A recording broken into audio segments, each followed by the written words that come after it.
Di sini saya mahasiswa semester 3, Prodi Psikologi Islam Fakultas Dakwah UIN Salatiga.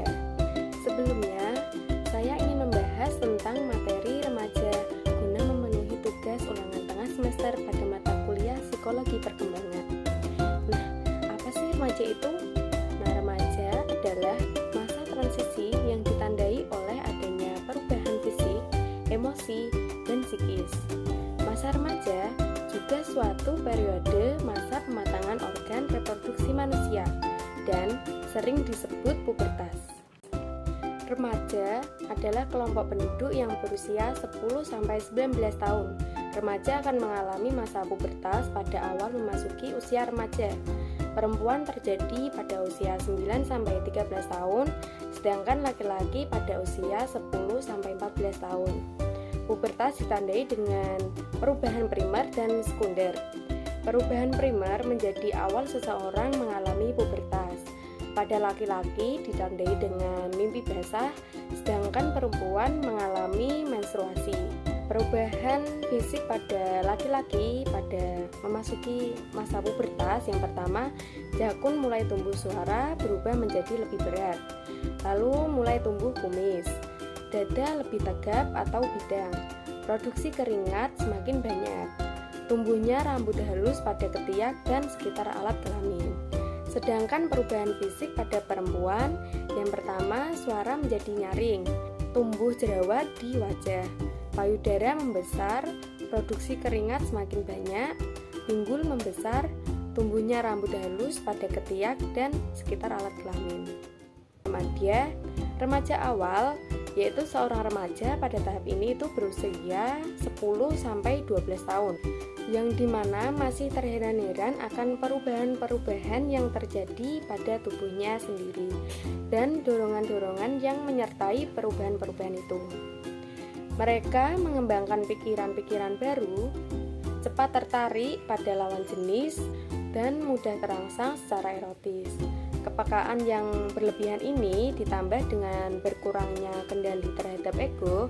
Hal ini menyebabkan para remaja awal sulit dimengerti orang dewasa. Yang kedua, remaja madya berusia 13-15 tahun.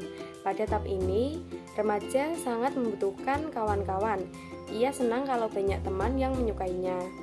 Ada kecenderungan narastik, yaitu mencintai diri sendiri dengan menyukai teman-teman yang mempunyai sifat-sifat yang sama dengan dirinya.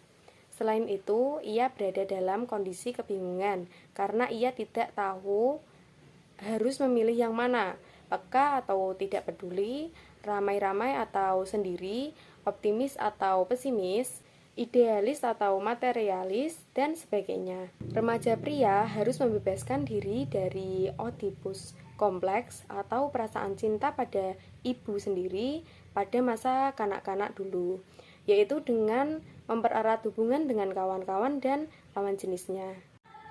Yang ketiga, remaja akhir. Tahap ini remaja akhir berusia 16-19 tahun. Dan ketika sudah memasuki remaja akhir, mulai tampak nih kecenderungan mereka untuk memilih karir tertentu meskipun dalam pemilihan karir tersebut masih mengalami kesulitan. Remaja akhir dari aspek fisik dan psikis mulai stabil, peningkatan cara berpikir secara realistis, dan memiliki sikap pandang yang baik. Dari segi menghadapi masalah atau tekanan, remaja akhir akan lebih matang dan siap, serta mampu menguasai perasaan dan ketenangan emosional yang mulai bertambah. Remaja akhir juga identitas seksualnya sudah terbentuk dan tidak akan berubah. Adapun tugas-tugas perkembangan remaja, yang pertama itu mampu menerima keadaan fisiknya. Karena kan hal ini remaja itu terutama pada tahap awal itu pastinya mengalami perubahan-perubahan fisik yang sangat drastis, seperti pertumbuhan tubuh yang meliputi tinggi badan, berat badan, panjang organ-organ tubuh, dan perubahan bentuk fisik seperti tumbuhnya rambut di sekitar area tertentu. Baik, cukup sekian dari saya. Bila ada salah kata, saya mohon maaf. Semoga bermanfaat. Wassalamualaikum warahmatullahi wabarakatuh.